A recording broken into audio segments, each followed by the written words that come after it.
જિલ્લાના નડિયાદ શહેરમાં લવજેહાદના કુખ્યાત આરોપી માસૂમ મહિલા સામે વધુ એક લવજેહાદનો કેસ નોંધાયો છે। હિન્દુ મહિલા સાથે છેડતી કરવા અંગે નડિયાદ પશ્ચિમ પોલીસ સ્ટેશનમાં ગુનો નોંધવામાં આવ્યો, જેને પગલે આરોપી માસૂમ મહિલાનું મહિલા પોલીસ દ્વારા જાહેરમાં સરઘસ કાઢવામાં આવ્યું। મળતી માહિતી અનુસાર નડિયાદ શહેરમાં કુખ્યાત આરોપીને લવજેહાદના કેસ નોંધાયો હતો।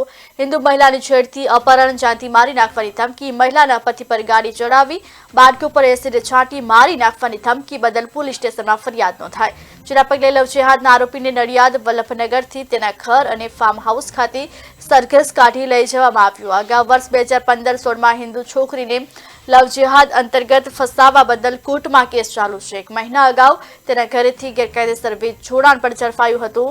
MGVCL દ્વારા 2,87,000નો દંડ ફટકારવામાં આવ્યો। આજે દિન સુધી કુખ્યાત બુટલેગર નથી ભર્યો દંડ ને વીજળીનો કરી રહ્યો છે બેરીટોક વપરાશ।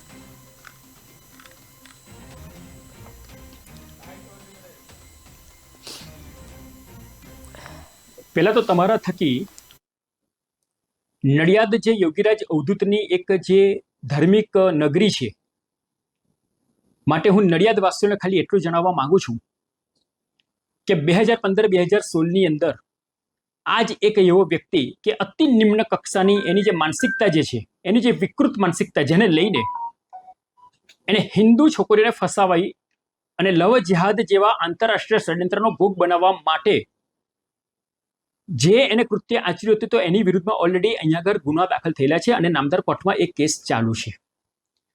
ગઈકાલથી જાણવા મળ્યું છે કે નડિયાદ પશ્ચિમની અંદર પીજ રોડ ઉપરની કોઈ પાટીદાર સમાજની કોઈ પરિણીતા છે, તેને 2 દીકરીઓ છે, તેની સાથે પણ એને જે પોતાની ઉંમર પ્રમાણે એને ન શોભે છતાં પણ એની એક ગંદી જે માનસિકતા છે તેને વળગી રહીને એ પરિણીતાને ફસાવવાનો પ્રયત્ન કરેલો છે।